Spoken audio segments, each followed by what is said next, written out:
pelajaran biologi SMA IPA. Untuk materi bab 2 ini adalah materi enzim dan metabolisme ya. Untuk pada part ini kita akan membahas mengenai bagian enzim. Untuk part-part selanjutnya selama pandemi ini dan part-part selanjutnya ada materi, kuis, dan nantinya ada praktikum berpusat pada channel ini ya, sehingga ada baiknya kamu mensubscribe terlebih dahulu. Yuk kita mulai. Oke, dimanakah kita sering menjumpai istilah enzim? Tentu kalian familiar ya dengan istilah enzim, karena sebenarnya enzim ini sudah kamu pelajari di kelas 11 materi sistem pencernaan manusia, yaitu tentang enzim pada organ-organ tubuh kita serta peranannya. Nah, enzim sendiri biasanya kamu akan mempelajarinya berkaitan dengan bagaimana sih sebenarnya suatu makronutrients kemudian nantinya akan diubah menjadi molekul yang lebih sederhana. Contohnya di mana? Di mulut, kemudian di lambung, kemudian di usus halus. Nah, itu ada beberapa makanan atau komponen dari molekul yang nantinya akan disederhanakan. Contohnya adalah karbohidrat. Nah, ini kamu biasanya familiar dengan istilah akan disederhanakan atau diubah dengan beberapa enzim. Contohnya adalah amilase, sukrase, maltase, laktase menjadi apa? Gula yang sederhana. Kemudian protein, pakai apa? Enzim-enzimnya biasanya ada pepsin, biasanya nantinya akan diubah menjadi peptid, di mana posisinya di lambung. Kemudian tripsin, biasanya diubah menjadi apa? Polipeptida sederhana. Biasanya seperti itu ada di mana tempatnya? Di pankreas dan sebagainya. Begitu juga dengan lemak. Untuk lemak sendiri biasanya dibantu oleh enzim lipase. Enzim lipase ini biasanya di pankreas itu dikeluarkan melalui pankreas. Enzimnya itu berfungsi untuk apa? Mengemulsikan atau memecah lemak menjadi asam lemak dan gliserol. Nah, ini kamu sudah familiar. Oleh karena itu, enzim ini nanti tujuannya untuk apa? Untuk menguraikan atau menyusun suatu zat yang terjadi di tubuh kita atau tubuh makhluk hidup. Oke, perhatikan gambar berikut. Apa itu enzim? Seperti yang saya tadi utarakan, bahwa enzim itu merupakan suatu reaksi penguraian atau penyusunan yang berasal dari protein yang nantinya terjadi di dalam tubuh kita. Jadi kalau ditanyakan enzim itu sebenarnya apa? Protein. Protein yang seperti apa? Protein yang nantinya akan membantu dalam menguraikan serta menyusun suatu zat di dalam tubuh kita. Saya mempunyai gambar seperti ini. Contohnya bapak tua ini. Bapak tua ini ingin memindahkan apa?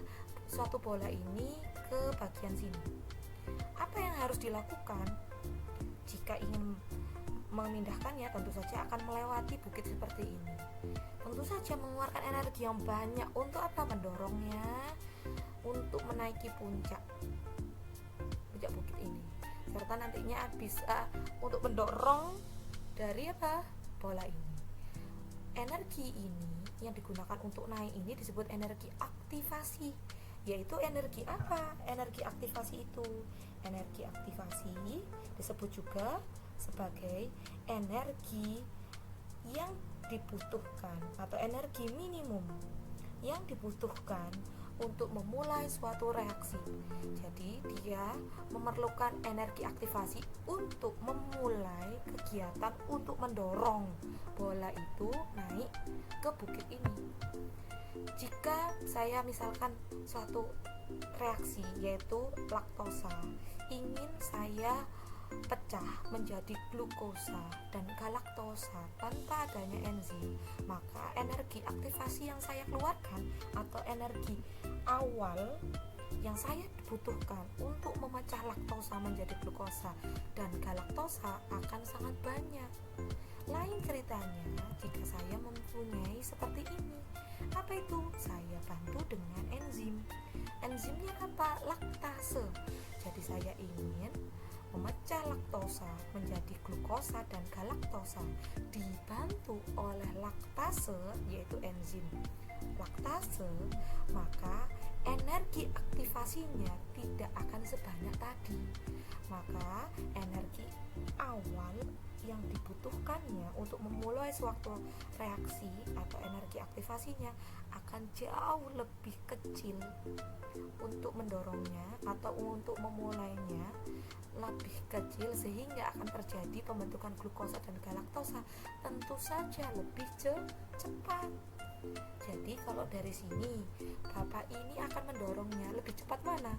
Ketika tadi mulai dari energi aktivasi dia dorong dari bukit yang terlalu tinggi dibandingkan dengan bukit yang rendah seperti ini, tentu energi aktivasinya lebih rendah yang ini, sehingga akan cepat bereaksi pada suatu reaksi, akan cepat berakhir atau menghasilkan suatu produk dengan adanya bantuan enzim. Maka Bapak ini akan lebih cepat menurunkan bola pada satu titik ini akan lebih cepat dengan bantuan enzim.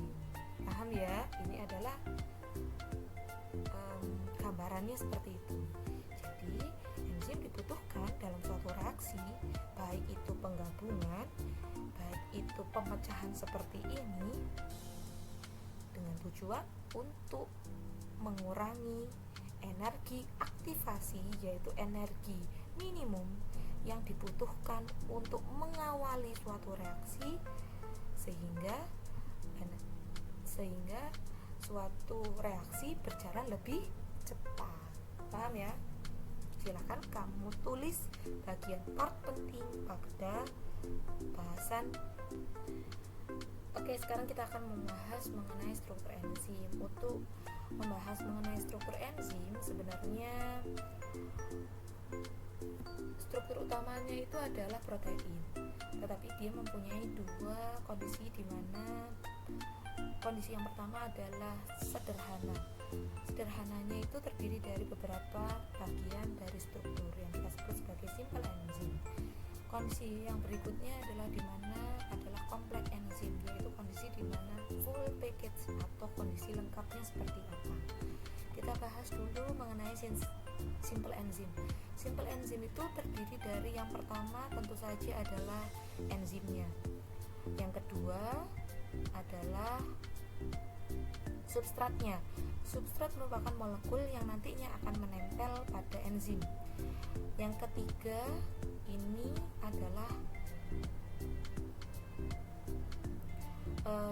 ini adalah sisi aktif perlekatan. Yang ketiga adalah sisi aktif perlekatan. Tempatnya di mana? Di enzim.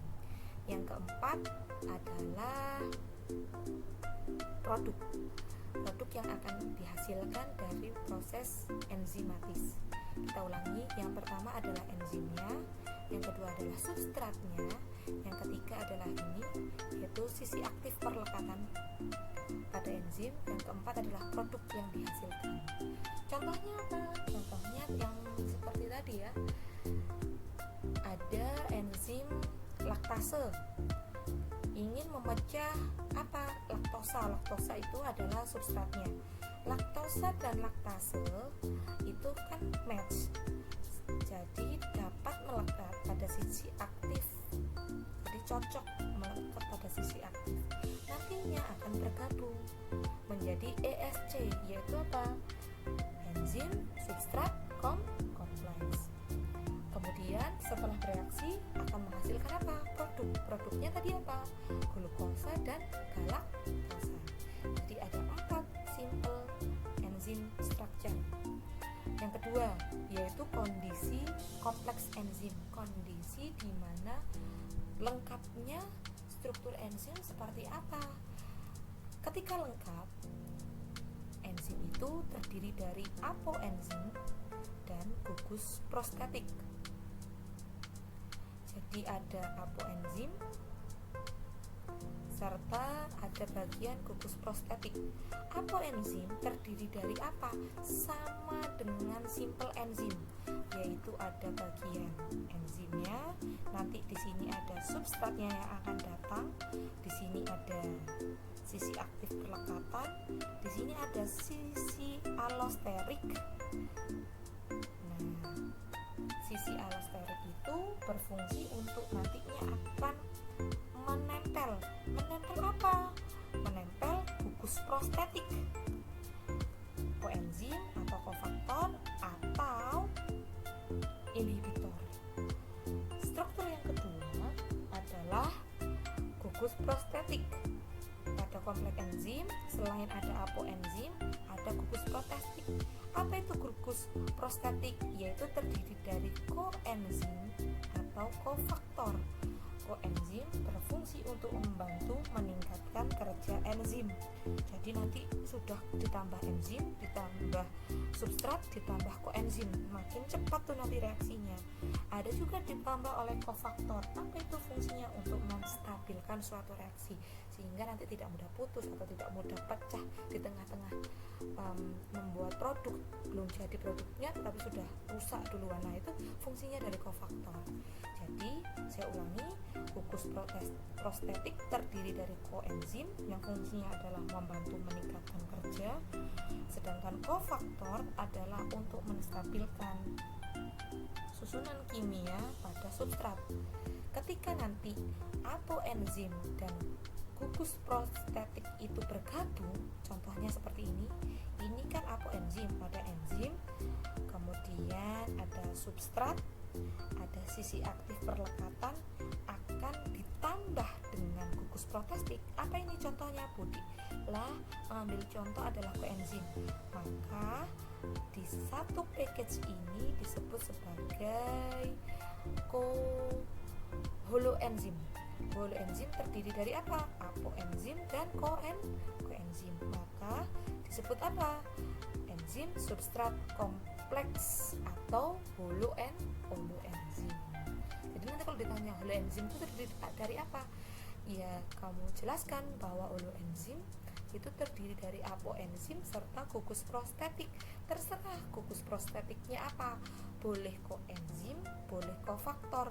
Melekatnya pada mana? Sisi aktif perlekatan sebelum adanya substrat. Jadi enzim, koenzim, substrat, maka disebut enzim substrat kompleks. Paham ya sekarang? Ini adalah struktur lengkap dari kompleks enzim. Untuk kompleks enzim tadi kan terdiri dari apoenzim serta gugus prostetik. Apoenzim itu merupakan suatu protein. Nah, apa itu tersusun dari apa? Enzim, substrat, sisi aktif, sisi alosterik. Nah, sisi alosterik itu biasanya kalau nggak ditempelin koenzim, ditempelin oleh inhibitor. Tapi kalau nggak ditempelin koenzim, nggak masalah, nanti akan menjadi apa? Simple enzim. Sedangkan gugus prostetik terdiri dari apa? Karena sifatnya adalah non protein sehingga dia tidak stabil, karena sifatnya adalah tambahan, komponen tambahan. Kan dia nggak mendominasi seperti apoenzim, tambahan aja. Fungsinya tambahan itu apa? Ada kofaktor, ada koenzim. Untuk kofaktor tadi untuk meningkatkan kerja enzim, contohnya itu biasanya adalah molekul-molekul seperti Ca, Cl, kemudian NADH, itu adalah untuk meningkatkan kerja enzim. Makin cepatlah kerjanya. Sedangkan koenzim fungsinya dia bisa berikatan dengan sisi alosterik atau sisi aktif. Itu fungsinya adalah untuk menstabilkan apa? Menstabilkan susunan kimia pada substrat sehingga tidak mudah pecah atau tidak mudah lepas ikatan kimianya. Contohnya apa? Biasanya yang MK2+, kemudian vitamin, nah seperti itu. Oke ya. Oke, sekarang kita akan membahas mengenai sifat enzim. Ada beberapa banyak sifat enzim. Yang saya bahas di sini adalah 5 hal yang penting. Yang pertama pertama adalah biokatalisator. Nah, biokatalisator itu adalah katalis atau zat yang mempercepat suatu reaksi kimia, tetapi dia tidak berubah setelah proses reaksinya itu selesai. Jadi kalau kamu tadi melihat bahwa ada enzim laktase yang akan merubah laktosa menjadi glukosa dan galaktosa, apakah di akhir dari reaksi yang sudah menghasilkan produk glukosa dan galaktosa yang tadi laktasenya berubah apa enggak? Enggak kan?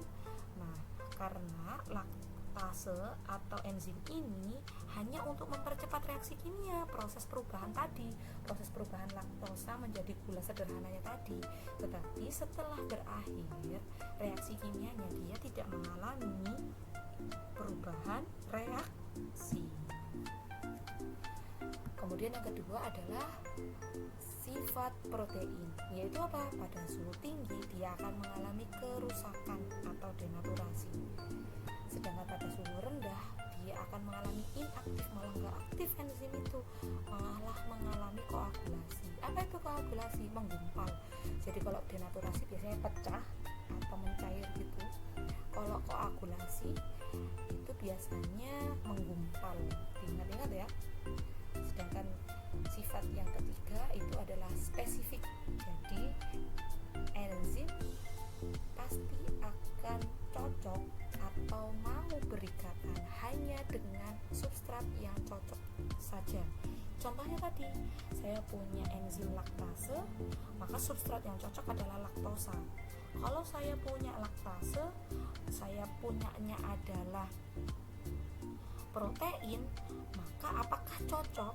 Tidak, maka tidak akan terjadi laju reaksi, tidak akan menghasilkan produk. Maka dia sifatnya adalah spesifik, only substrat dan enzimnya harus match pada sisi aktif perlekatan enzim. Sifat yang keempat adalah bolak-balik. Apa itu bolak-balik? Jadi setelah tadi membuat enzim, jadi setelah enzim dan substrat tadi membuat produknya tadi nantinya akan hasilnya tadi juga dapat mengulang apa? Pada reaksi berikutnya. Jadi apa? Akan menghasilkan reaksi-reaksi berikutnya bersama substrat dan enzim yang lain. Jadi akan apa? Reaksi bolak-balik. Kemudian yang kelima adalah dapat digunakan berulang kali. Catatannya adalah enzim itu dapat dilakukan berulang kali. Kalau tadi saya maunya seperti ini, apakah enzim dan produknya ini ketika sudah dihasilkan bisa diulang nih? Bisa. Ketika ini sudah selesai, maka akan apa? Produk ini lagi akan masuk pada enzim yang baru, maka akan berlanjut lagi reaksinya. Begitu juga dia akan apa? Enzim itu akan dipakai untuk substrat yang baru lainnya, karena sifatnya adalah dapat digunakan berulang-ulang kali selama enzim itu tidak mengalami denaturasi ataupun mengalami inaktif atau koagulasi. Paham ya? Oke, saya memiliki beberapa faktor yang mempengaruhi kerja enzim atau enzim activity.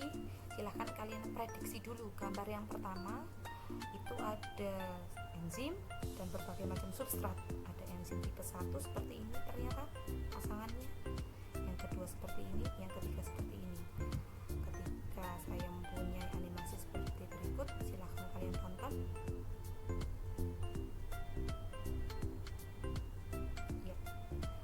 Faktor yang pertama adalah betul sekali, yaitu spesifik, yaitu antara substrat dengan sisi aktif perlekatan enzim. Jadi faktor yang pertama adalah apa? Yang mempengaruhi yang pertama, kecocokan antara enzim, sisi aktif perlekatan enzim dengan substratnya. Yang kedua, silahkan kalian prediksi kira-kira ini faktor yang mana?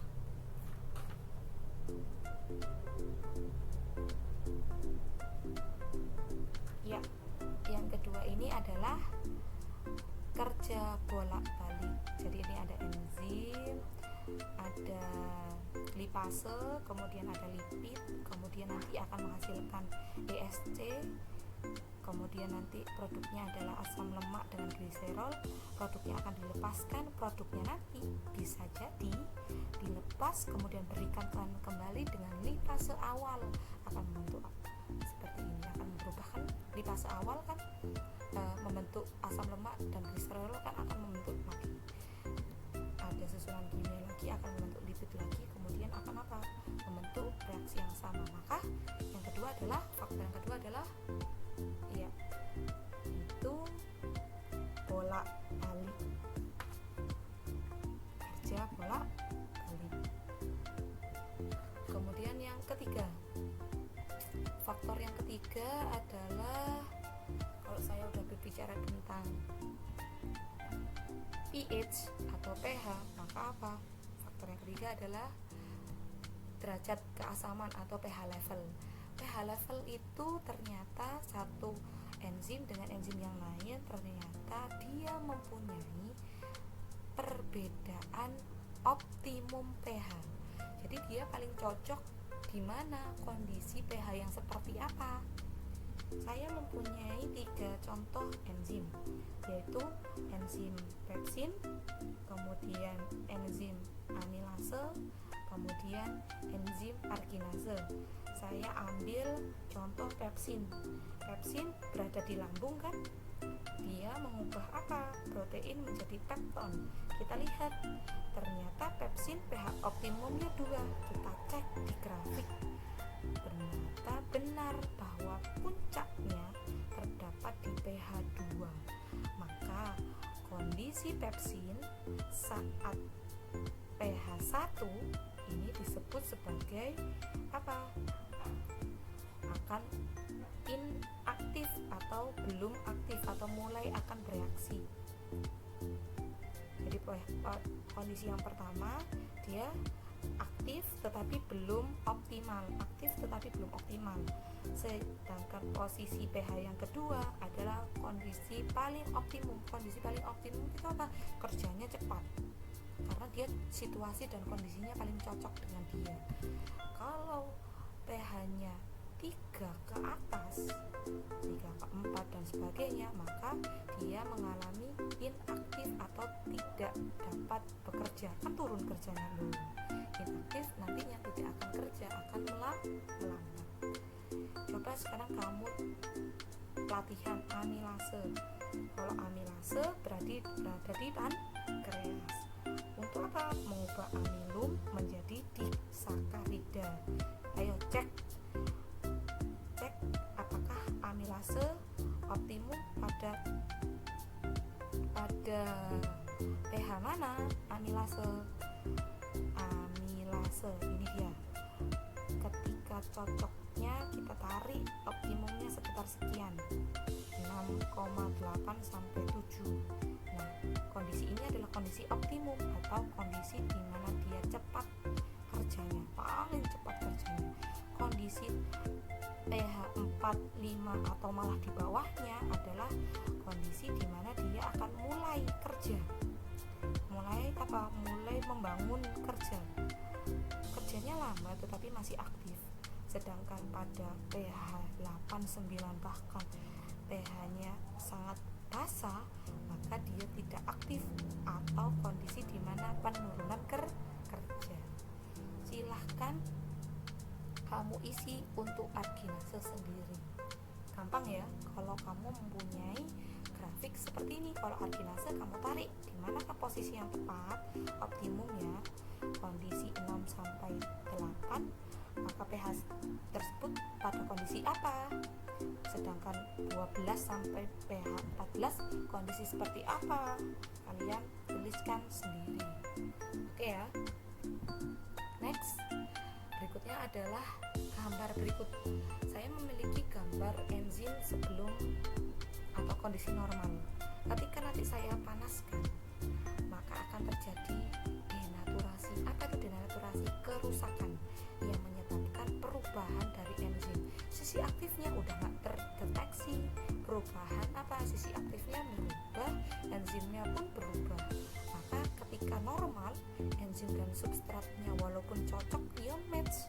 Sedangkan ini ketika terjadi denaturasi atau panas sekali, maka sisi aktifnya akan berubah, enzimnya juga akan berubah. Walaupun substratnya cocok, apakah dia bisa menempel dengan enzimnya? Sisi aktifnya tidak, karena tidak cocok.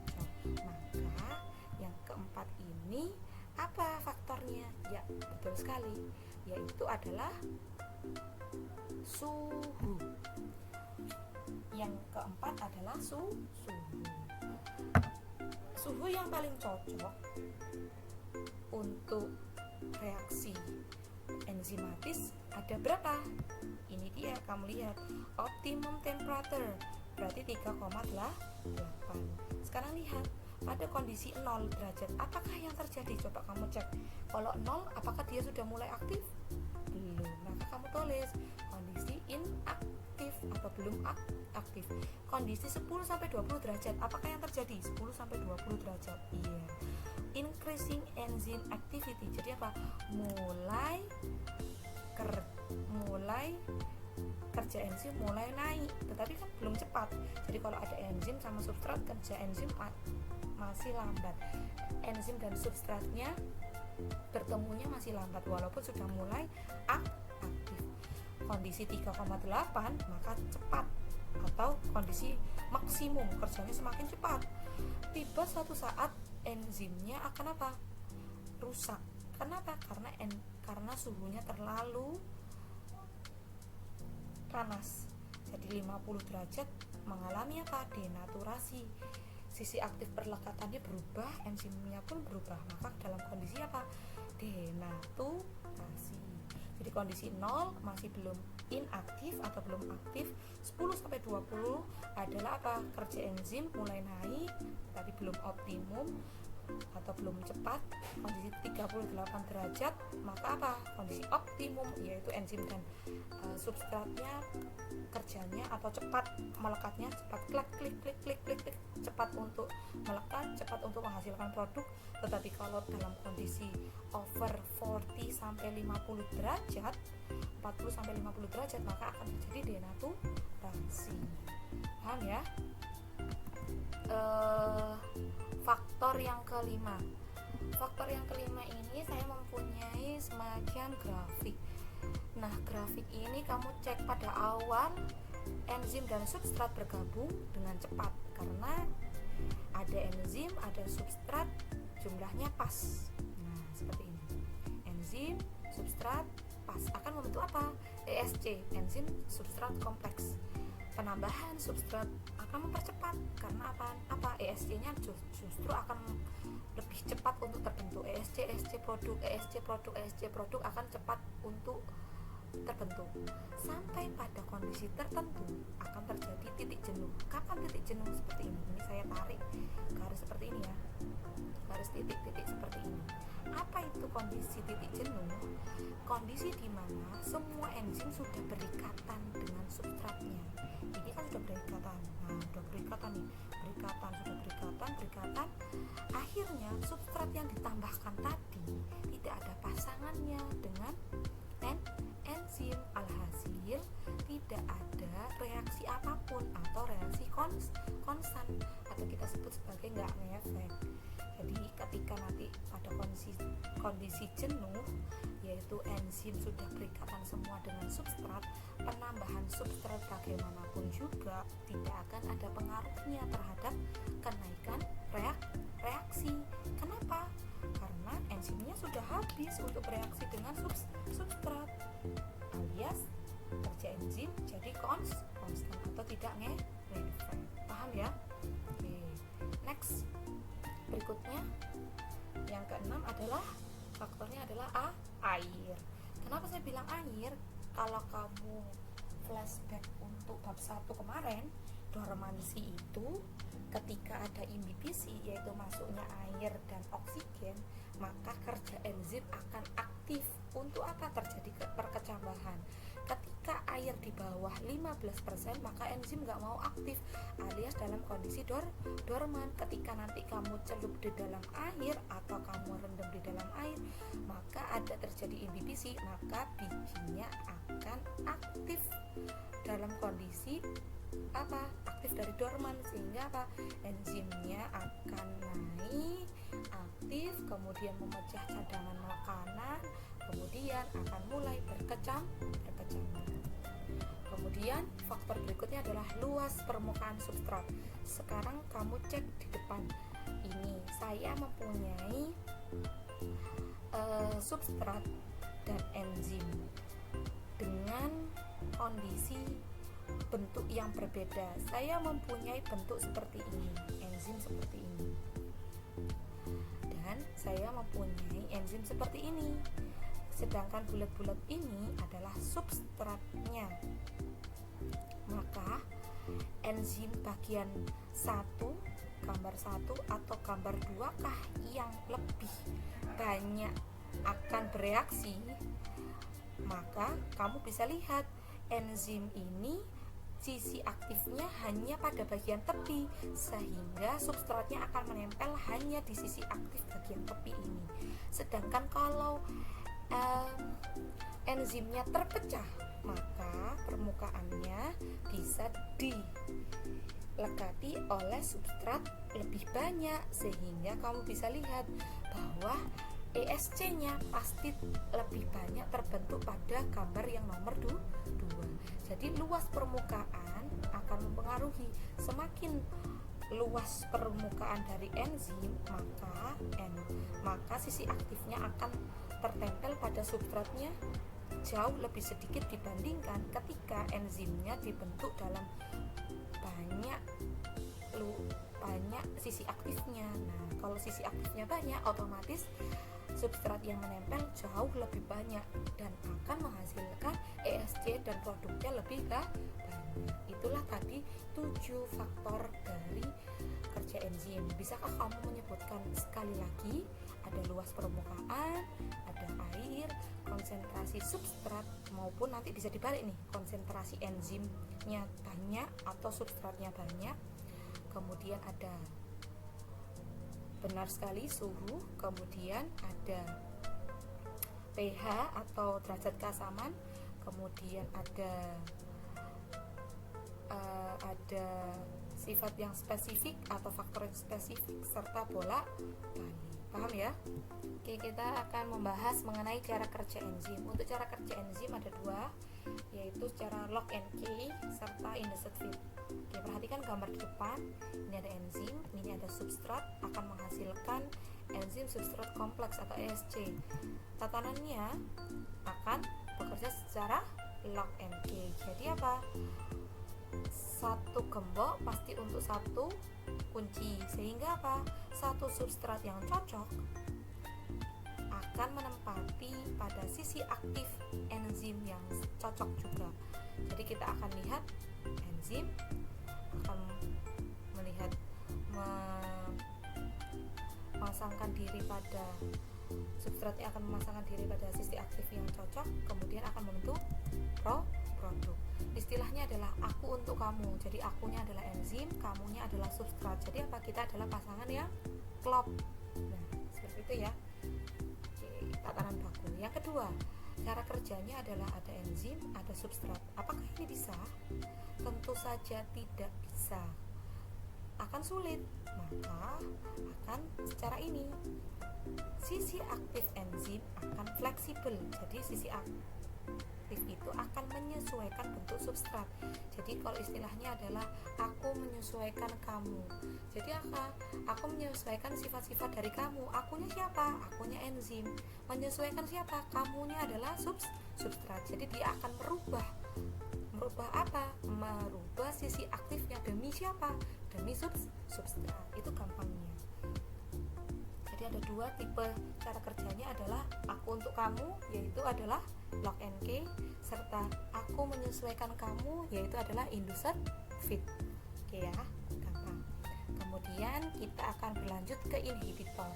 Apa itu inhibitor? Cara kerja yang 2 tadi akan berjalan lancar selama tidak ada inhibitor. Inhibitor itu apa?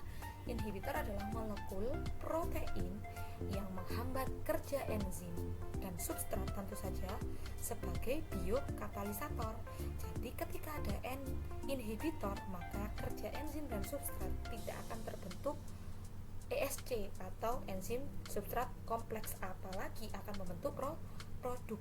Sebagai gampangnya adalah inhibitor adalah orang ketiga di antara apa? Aku dan kamu, yaitu di antara apa? Enzim dan substrat. Ada dua tipe orang ketiga atau ada dua tipe inhibitor, ada A dan B. Tipe yang seperti apa? Coba kamu cek yang A. Oke, di sini ada sisi aktif enzim. Kemudian iya, orang ketiganya muncul sehingga kamunya atau substratnya tidak mampu atau diblok oleh dia. Sehingga apa? Saya tidak lagi berpasangan dengan kamu karena saya sudah berpasangan dengan siapa? Aku sudah berpasangan dengan siapa? Inhibitor. Jadi gampangannya seperti apa? Saya atau aku sudah berpasangan dengan orang ketiga atau inhibitor, sehingga kamu atau substrat tidak mampu lagi menempati sisi aktif. Kamu sudah terblok, sudah tidak bisa menempati sisi aktif. Nah, gampangnya kalau rumah, saya di dalam atau aku di dalam, kemudian apa? Kamu di luar, kemudian ada orang ketiga yang mengunci dari dalam, sehingga kamu sudah tidak bisa masuk ke dalam rumah. Sehingga yang di dalam rumah siapa? Yang di dalam rumah adalah aku dan inhibitor. Aku adalah enzim dan inhibitor. Karena apa? Dia mengeblok jalur utama atau pintu masuk utama, yaitu sisi aktif. Sedangkan yang ini, yang B, kamu lihat. Oke. Ketika normalnya enzim substrat akan menjadi produk. Nah, masuk melalui sisi yang lain. Sisi yang mana ini? Nah, ini seperti ini, yaitu adalah sisi allosterik.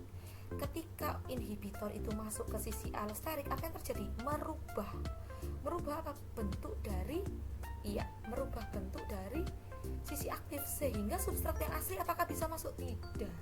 Jadi sederhananya seperti apa?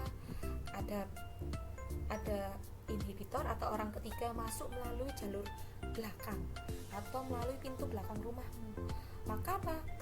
Kamu tidak bisa masuk dikarenakan inhibitor sudah mengunci pintunya dan mengganti gemboknya, mengganti pintu dan mengganti gemboknya. Sehingga ketika kamu masuk, walaupun kamu sudah punya kunci, tidak cocok lagi kuncinya, tidak cocok lagi dengan pintunya, dan tidak cocok lagi dengan apa? Gemboknya. Kenapa? Karena sudah berubah. Apa? Aku dan kamu sudah berubah karena apa? Orang ketiga. Ibaratnya seperti itu inhibitor. Jadi apa? Merubah sifatnya. Aku dan kamu sudah tidak cocok karena apa?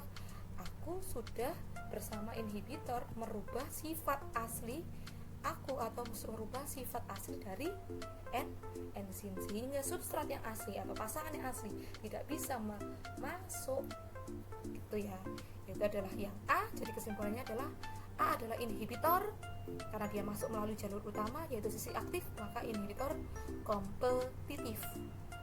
Sedangkan yang B, karena dia masuk melalui jalur tembusan atau jalur belakang, yaitu sisi allosterik, sehingga merubah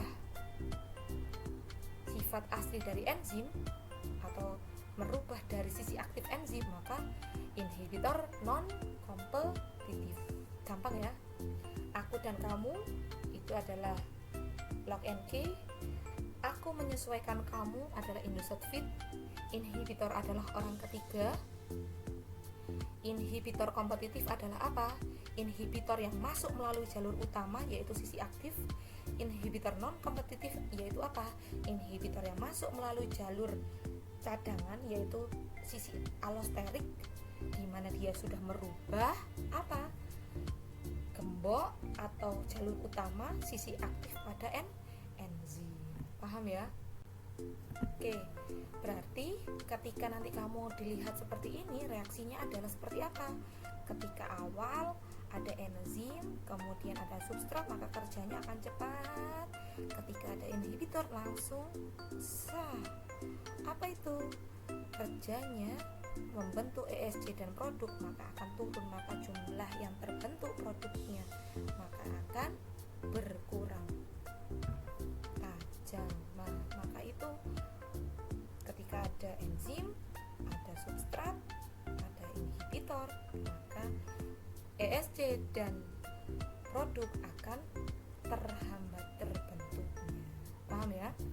Oke, sekarang peranan enzim. Peranan enzim ada banyak. Ada reduksi, yaitu menambahkan hidrogen, menambahkan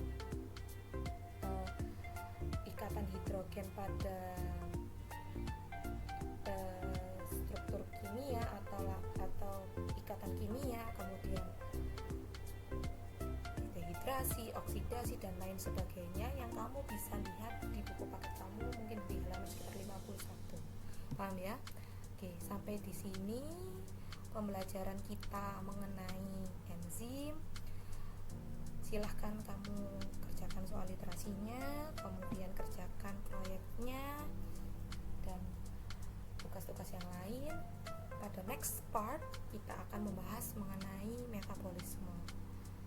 Sampai jumpa. Wassalamualaikum warahmatullahi wabarakatuh.